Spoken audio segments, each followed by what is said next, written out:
somebody who won't stand on the spot. You're so focused on it.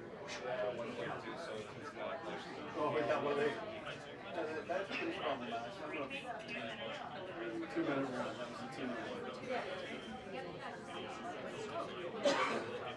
No, go for it. Go over.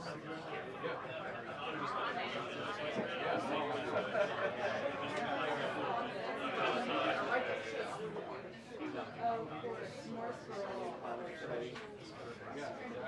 Spaghetti.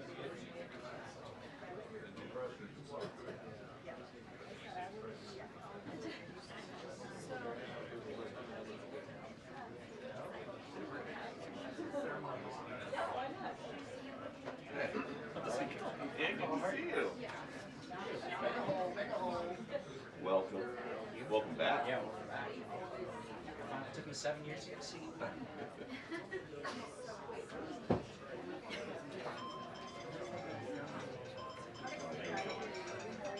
Fine, thank you.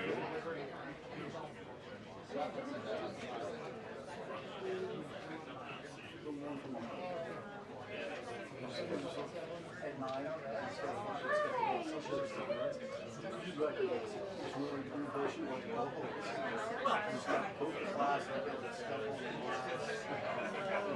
Bring your fire, my friend. Bring your fire.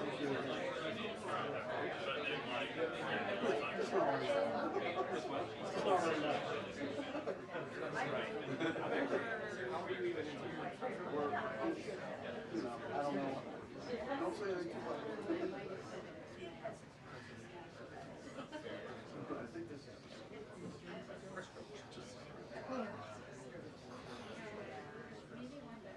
They do that. Nice to see you. I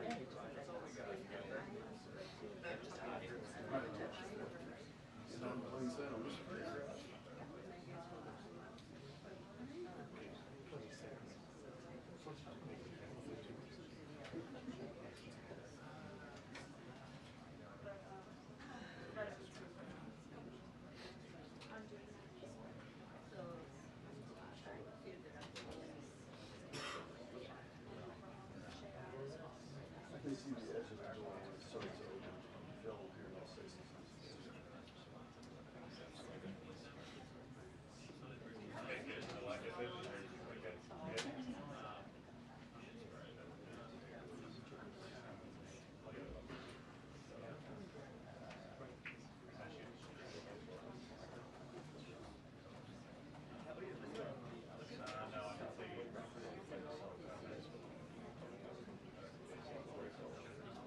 No.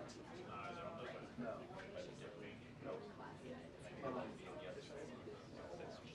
Oh, I'm talking about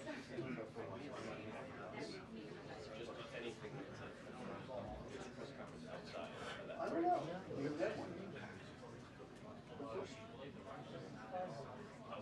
No. Women don't need it. Both of us.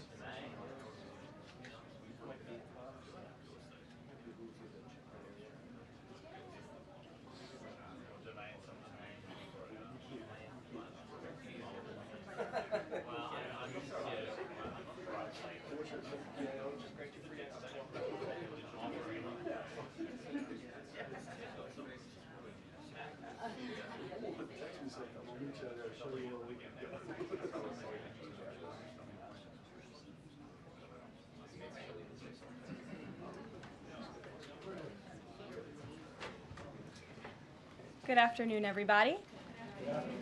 How are you? Good. I'll let my staff get settled. There's a lot of news today, so I look forward to taking your questions. Good to see you. And I have some updates for you as well. Later today, President Trump will address the Business Roundtable's quarterly meeting, where he will tout his pro-growth economic agenda and answer questions before more than 100 of our nation's leading CEOs. In fact, it's the largest attendance ever for this event because business leaders are so eager and encouraged by President Trump's return to Washington. This follows President Trump's roundtable yesterday with the Technology CEO Council here at the White House, where he met with key leaders in the technology industry. And last night, President Trump also held an official swearing-in ceremony in the Oval Office for Sean Curran, who is now the 28th Director of the United States Secret Service. Sean demonstrated unbelievable bravery under gunfire in Butler, Pennsylvania this past July when an assassin tried to kill President Trump. As someone who got to know Sean personally throughout the campaign last year, I can say unequivocally that there is nobody better suited for this important role. And following the confirmation of Labor Secretary Lori Chavez DeRomer last night, the Senate has now confirmed 21 of President Trump's well-qualified cabinet-level nominees, far outpacing the previous administration. And looking ahead, tomorrow, the president will welcome the Taoiseach Micheál Martin of Ireland for the annual White House Shamrock ceremony. And Thursday, President Trump will welcome the NATO Secretary General for a working meeting and lunch. On the economy, February's jobs report was good news for America, particularly our manufacturing sector. The manufacturing sector gained 10,000 new jobs in just 1 month under President Trump. This rebound was led by the automobile sector, where we saw 9,000 new auto jobs created already. That is the most auto jobs added to the economy in 15 months. This was a complete turnaround from the Biden administration, where we were losing an average of 9,000 manufacturing jobs per month last year. Reuters is out with a report that a number of companies are now looking at expanding their presence or bringing their businesses into America because of President Trump's policies. And just moments ago, before coming out here, I saw another report by Reuters revealing that Merck has opened a $1 billion facility at its North Carolina site. This is just the latest pharmaceutical company to boost its U.S. manufacturing in lieu of President Trump's tariffs.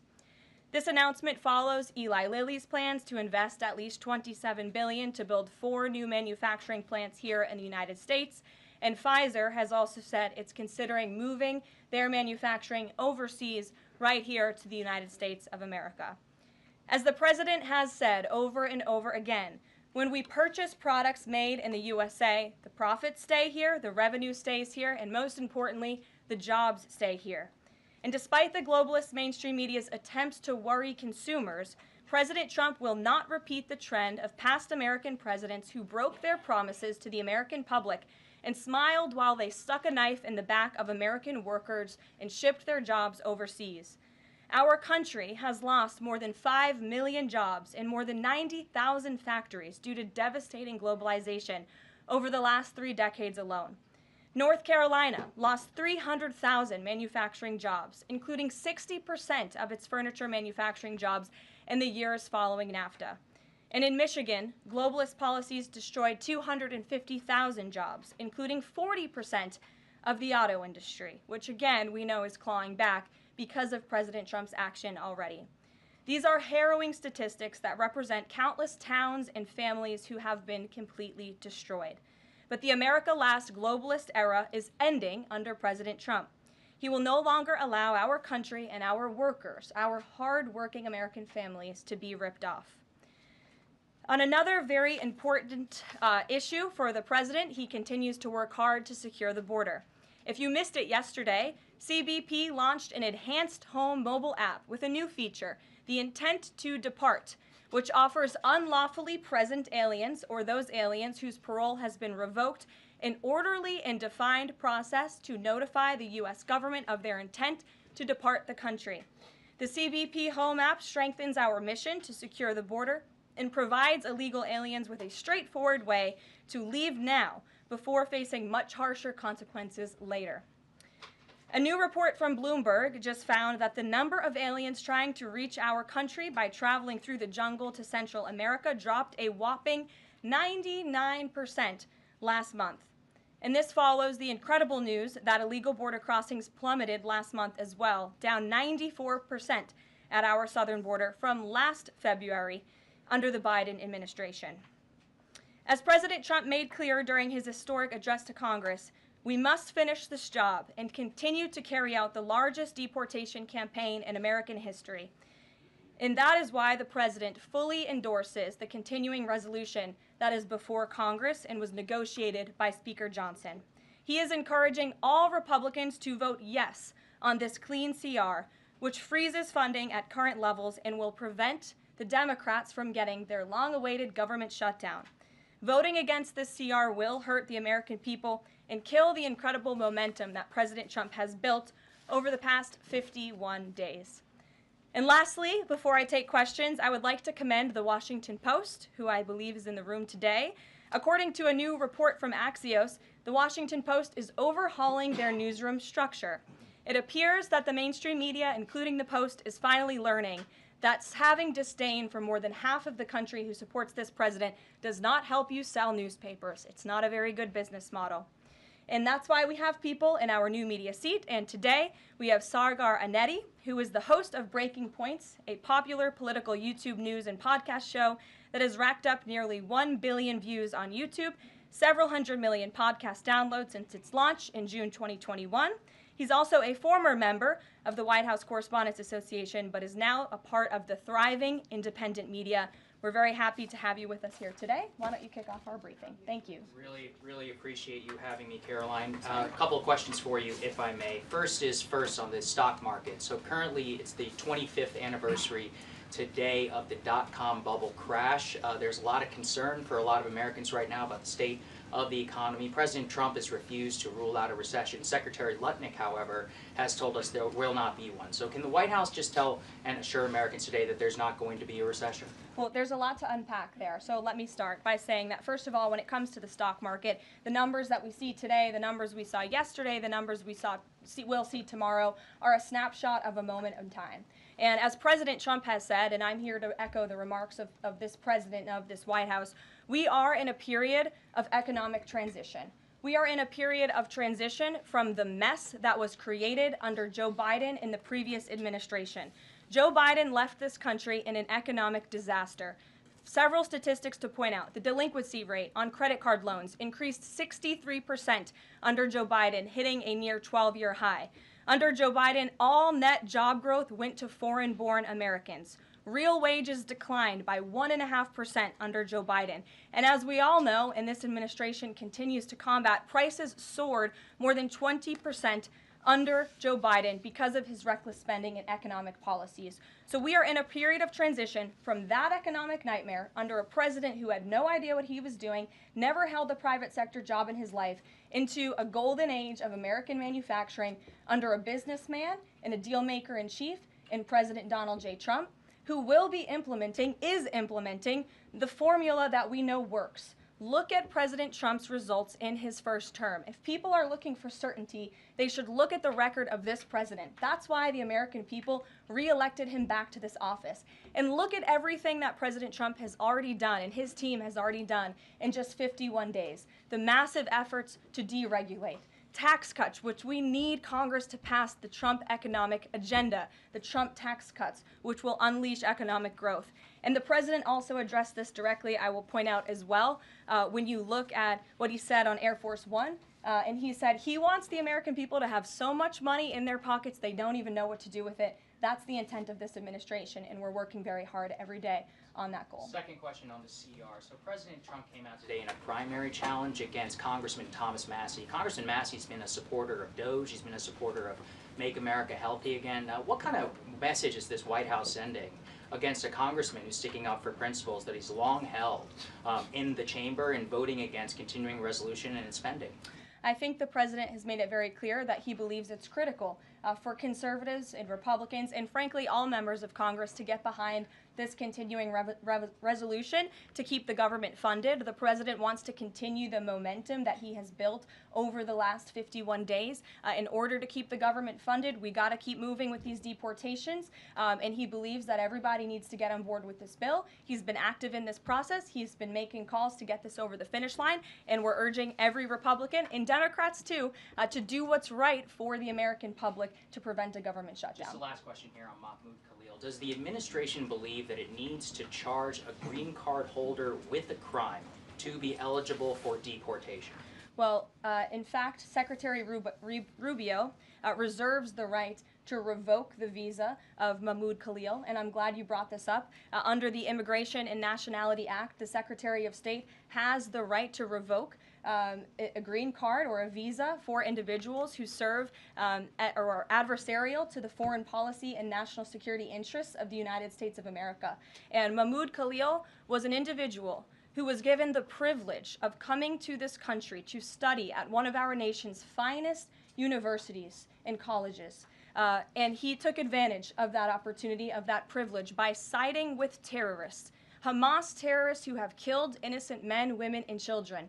This is an individual who organized group protests that not only disrupted college campus classes and harassed Jewish American students and made them feel unsafe on their own college campus, but also distributed pro-Hamas propaganda, flyers with the logo of Hamas. That is what the behavior and activity that this individual engaged in. And I have those flyers on my desk. They were provided to me by the Department of Homeland Security.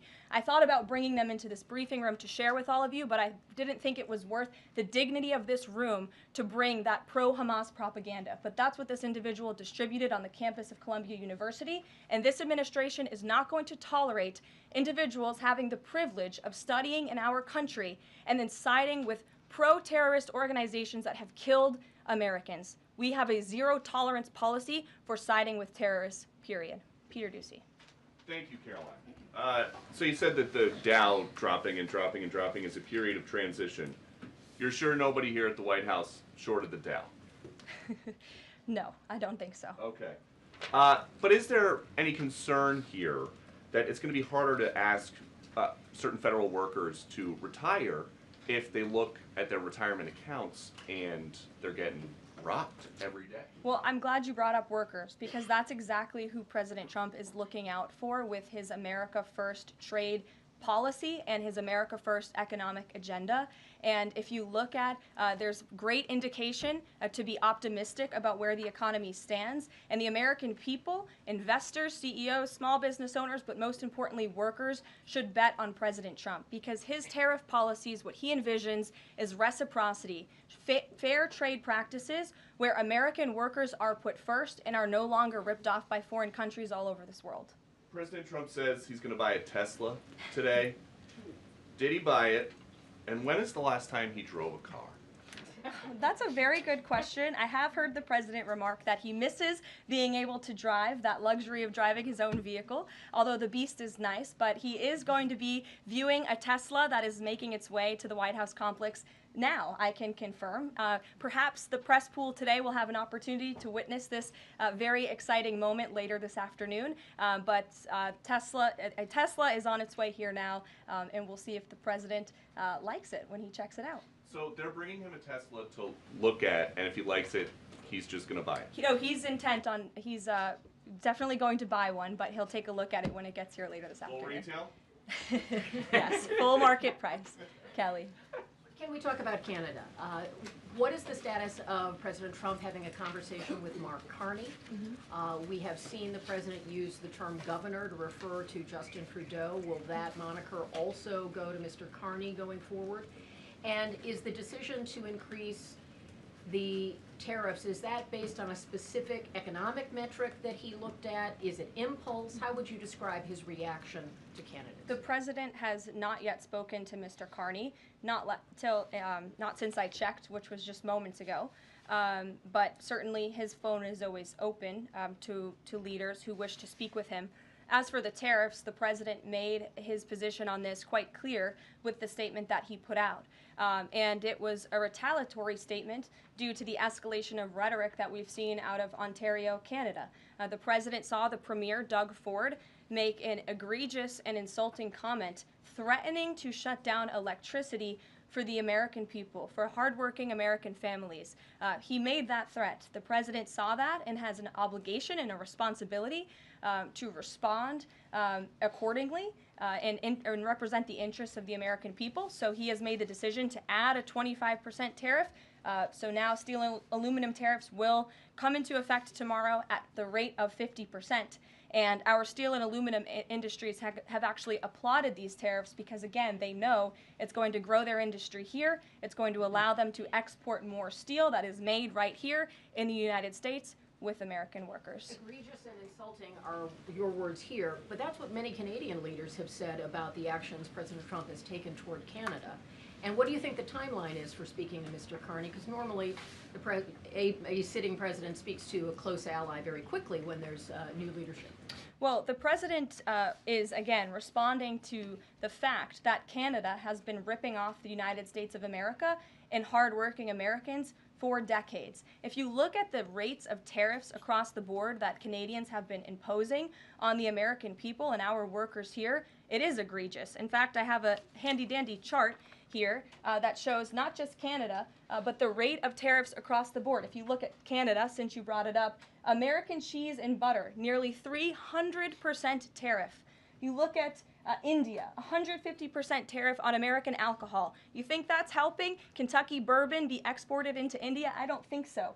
100% tariff on agricultural products from India. Look at Japan, tariffing rice, 700%. President Trump believes in reciprocity, and it is about dang time that we have a president who actually looks out for the interests of American businesses and workers. And all he's asking for at the end of the day are fair and balanced trade practices, and unfortunately, Canada has not been treating us very fairly at all over the past several decades. To the woman in the purple, because I saw you were making a face at my previous answer, so what's going on? Well, actually, I have a couple of questions. At the core of pro-Palestinian protests on college campuses and elsewhere is a demand to end the war in Gaza, a goal that this administration actually supports and has pursued. So why has this not been acknowledged or highlighted even? Because these colleges and these protests have again put out Hamas propaganda. The flyers that have been distributed call for violence. The flyers that have been distributed have the logo of an organization that has held Americans hostage, that murdered innocent babies, that murdered men, women, and children. They are a designated foreign terrorist organization, and we are not going to tolerate non-citizens, foreigners who come here on a visa engaging in such behavior, siding with terrorists. And the Secretary of State reserves the authority to revoke the green card or the visa of an individual who serves as an actually it says right here, reasonable grounds to believe that the alien's presence or activities in the United States would have potentially serious adverse foreign policy consequences to the United States. And I think siding with Hamas makes that quite clear. Secretary Rubio exercised that authority, and we fully believe that we are going to move forward with more arrests, as President Trump previewed in his statement yesterday. Ed. Yeah, thanks. Go ahead. Caroline. So are there conversations between the administration and the Canadians going on over this tariff? Because the Ontario Premier says the next step is to cut off electricity to the U.S. And the president put out a statement after seeing those comments and said that it would be there would be grave consequences imposed on Canada if they think about shutting off electricity for the United States of America and our citizens. And the president is also determined to ensure that we are depending on American electricity, not the electricity production of foreign nations, including our allies in Canada. As for conversations, there is continued correspondence between the president's team, particularly Secretary Lutnick, and the Canadians as well. And in the market reaction, how do you sell to the American people then, after they're looking at what's happening in the markets this week, and say that the tariff policy long term is something good? Well, just think about what the tariff policy long-term will do for our country. I think many of us probably grew up in small towns. I know at least I did, and the main street in my small town looks a heck of a lot worse than it probably did decades ago before I was alive. At least my parents and grandparents tell me so. And I know many Americans feel that same way. What the president envisions for this country is for the United States of America to be a manufacturing superpower where there are American factories and businesses owned by Americans, producing goods that we are exporting to the rest of the world. Those revenues will stay here. It will increase wages for people here in our great country. It will ensure our national security, and it will boost the morale of the American people to have thriving industries again. Think about Detroit, Michigan. Think about North Carolina, as I mentioned, that used to have a thriving furniture industry that no longer exists because of the globalist trade policies of previous and past administrations. And the American people gave the president a tremendous opportunity to restore American greatness and restore our manufacturing dominance, and he's intent on doing just that. John. Thanks, Caroline. Two questions for you. First, on the NPR, you put up on the screen the president's message to Republicans to support this continuing resolution. Is there outreach to Democrats? Because what we've seen since the beginning of the fiscal year is that in order to get a continuing resolution, you need bipartisan support and you need compromise. Well, right now, we are focused on House Republicans and on the House, because that's the first step, as you know, John.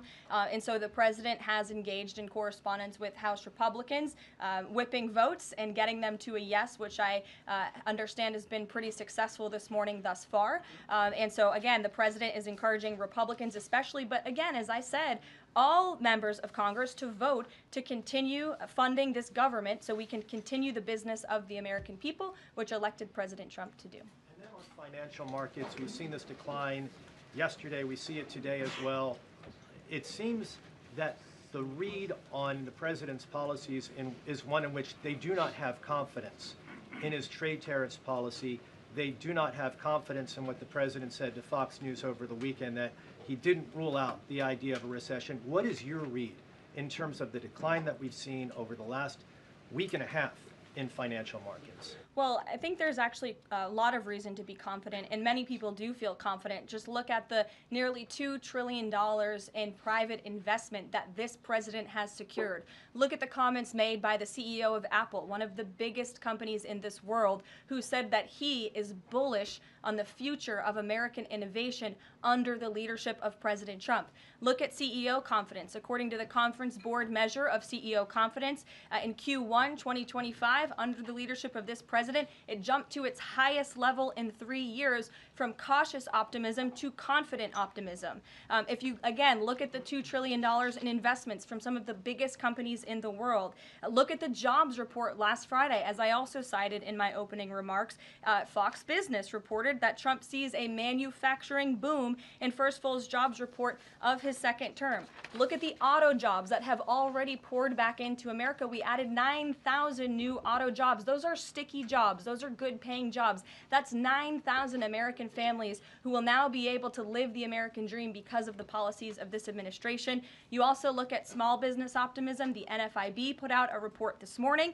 Small business optimism continues to be far higher than it ever was under the previous administration. There's a lot of reason to be optimistic. And again, the American people, CEOs and people on Wall Street and on Main Street should bet on this president. He is a deal maker, he is a businessman, and he's doing what's right for our country. He wants to restore wealth to the United States of America. Michael, good to see you. Hey, Karoline, thank you. 2 questions, if I may. Will the administration be providing any relief to states affected by the Ontario power tariff? Well, the president has made it very clear that Canada would be very wise not to shut off electricity for the American people, and we hope that that does not happen. As for what would happen if that does take place, I'll leave it to the president to make those decisions. Does President Trump share the Justice Department's concern over rising egg prices and possible collusion of big egg?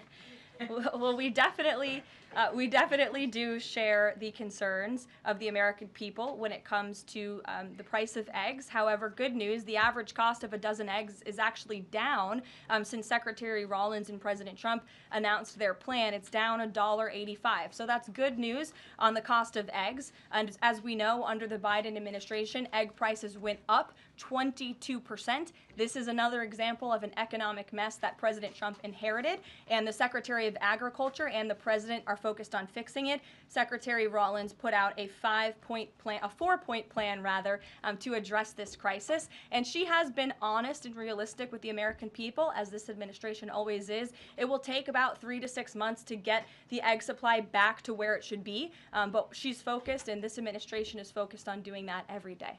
Karen. Thanks, Caroline. Just back on the markets, you said that what we're seeing this week right now on Wall Street is a snapshot of a moment in time. But does the president think he bears any responsibility for the turmoil in the stock market this week? Look, the president is unwavering in his commitment to restore American manufacturing and global dominance, and I think he doubled down on that this morning with his new statement and the tariffs that will be implemented tomorrow on steel and aluminum. And He has said recently he's not looking at the market. He said you can't really watch the stock market, but all of the gains since Election Day have been erased in the S&P 500. At what point, how far do stocks have to fall before the president considers it a factor and changes course? Again, as I just said, the president will look out for Wall Street and for Main Street, just like he did in his first term. And people on Wall Street and Main Street should bet on this president. He's doing what's right for this country. Nick, good to see you. Good to see you too. Thank you, Caroline. So, is the president prepared, like what we saw with Congressman Massey, to pressure other Republican lawmakers into supporting this continuing resolution? Well, he is very much, as I said, engaged in this process. He's been making calls to lawmakers on Capitol Hill, and I think his statements against Congressman Massey speak for themselves, and I will let the president put out any additional statements if he chooses to, but he fully expects all House Republicans to vote for this continuing resolution. And just to follow up, can we start to anticipate seeing more of the president weighing in on upcoming 2026 races like we saw this morning? I'm not sure about that. I'm not even sure if I'm allowed to speak about that from this podium. I would check in with our outside political team for guidance on future races and the president's involvement. Elena. Thank you. I wanted to ask about some comments Elon Musk made yesterday. He said that there is $500 to $700 billion in waste and fraud and entitlement spending. He called it, quote, the big one to eliminate. Earlier this month, he also referred to Social Security as a Ponzi scheme. Should Americans expect changes, big changes, to Social Security and Medicare? President Trump has been unequivocally clear on this. He is going to protect Social Security and Medicare benefits and Medicaid for hardworking Americans who paid into these entitlement programs and deserve those hard-earned benefits. And unfortunately, the mainstream media has taken Mr. Musk out of context. I saw a Bloomberg headline that our team actually worked on getting updated and fixed because it was so wrong, and it took Mr. Musk out of context. What he was specifically referring to cutting was the waste and the fraud and abuse that does exist in these programs. According to an IG report from the Social Security Administration, there's more than $70 billion of fraud in the Social Security program alone that we know of. And so the president will continue to protect these programs for hard-working Americans, and actually cutting the waste, fraud, and abuse out of these programs will protect it for hardworking Americans. But Caroline, respectfully, he said around $500 to $700 billion.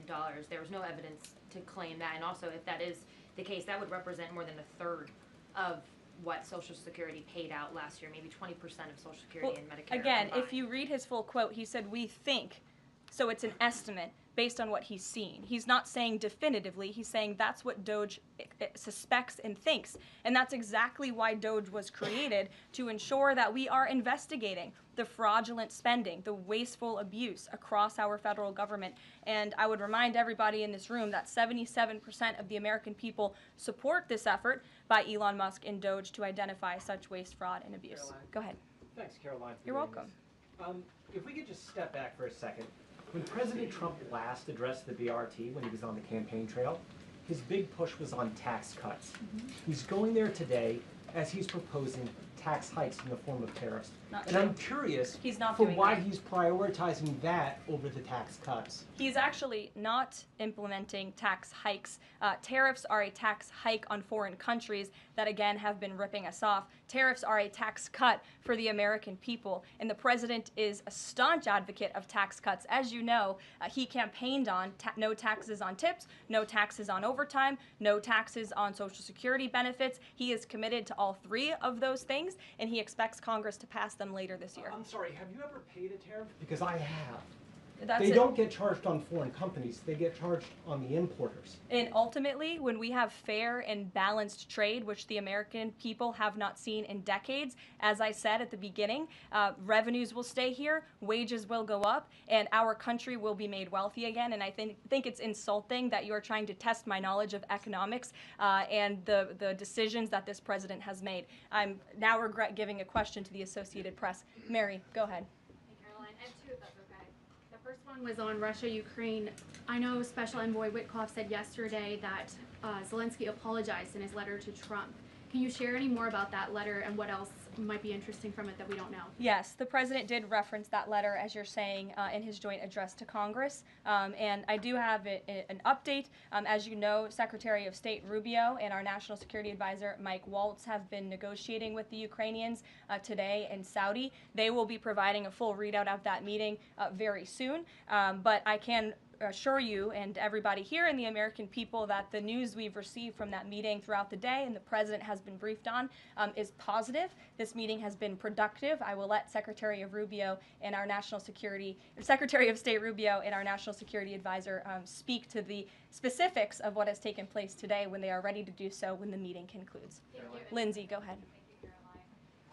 Referring to Mahmoud Khalil, the president has said this is the first of many arrests like this. Does the administration have a rough estimate of how many arrests you're planning to make similar? I don't have an estimate. I do know that DHS, based on very good intel that they have gathered at the direction of the president's executive order, which made it very clear to the Department of Homeland Security that engaging, as I said, in anti-American, anti-Semitic, pro-Hamas protests will not be tolerated. So since the president signed that executive order and since Secretary of Known has taken the oath at DHS, they have been using intelligence to identify individuals on our nation's colleges and universities, on our college campuses, who have engaged in such behavior and activity, and especially illegal activity. And so I don't have a readout on how many arrests will come, but I do know that DHS is actively working on it.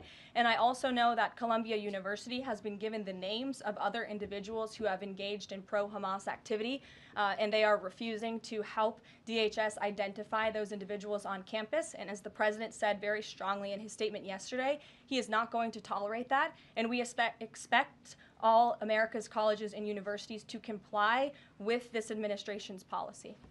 Jasmine.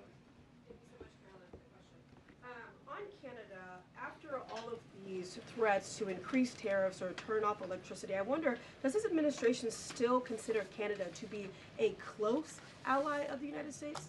Well, I think Canada is a neighbor. They are a partner.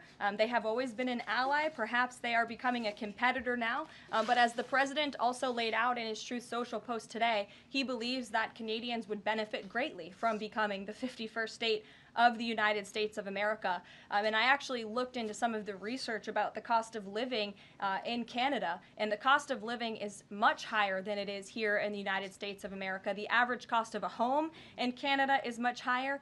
In Quebec, the highest tax rate for an income of $150,000 or more is 53.3%, more than half of Canadians' incomes they are being taxed on. So the president has made it clear that he believes Canadians would be better served economically, militarily, if they were to become the 51st state of the United States of America. Reagan. Thank you, Caroline. A week ago, Attorney General Bondi said a truckload of Epstein files had been delivered to her office from the SDNY. When can we expect those files to be released to the public? I would defer you to the Department of Justice. I don't have a timeline here. Do you have any update on the JFK files? I don't at this moment. Again, I would defer you to our DNI director, Tulsi Gabbard, and also the Department of Justice. I know that they are working on that diligently, as the president requested them to do. Christian. Thanks, Caroline. Two questions. Since we've been talking a lot about tariffs, have there been any updates on standing up the External Revenue Service to collect revenue from there? Well, we need reciprocal tariffs to go into effect first, and as you know, the president will be rolling those out on April 2nd, and then the next start of that process is collecting that revenue to ultimately create the External Revenue Service, which Secretary Lutnick is working very hard on and is quite enthusiastic about, if you have noticed from his media interviews. Can the president do that through executive action, or will it require legislation? Well, the president already signed an executive order to direct the Secretary of Commerce to establish the External Revenue Service, or at least to identify ways in which it can be done. I would defer you to the Department of Commerce for more on specifics on that. Sure, in the back. Thank you very much, Caroline. I have a few questions on South Korea and North Korea. First question, as you know, South Korean President Yoon has been released from illegal detention. What is the reaction of the United States as an ally? Is there a possibility of a summit with President Trump when President Yoon returns? Second question on North Korea. North Korea launched the several ballistic missiles into the West Coast yesterday. What is the White House's reaction on this? Sure. Yes, I'll start with your question on North Korea. We condemn these actions and we call on North Korea to stop their unlawful and destabilizing actions. As for South Korea, the U.S. and Republic of Korea's alliance is ironclad, and the Trump administration remains in close contact with our South Korean counterparts as we work together to promote a free and open Indo-Pacific. Sure. You didn't answer that release of South Korean president from jail. I don't have anything on that, but I can certainly check in with the National Security Council and get back to you. Sure, good to see you. Press Secretary, many are concerned about the validity of President Biden's official actions and also his pardons of the possible criminal actions of individuals such as his family members and Liz Cheney, as information's emerging that many of his official actions were auto-signed, possibly even the pardons and without his knowledge or consent. Does the White House have any information available currently that Biden was actually the one that approved and signed those pardons?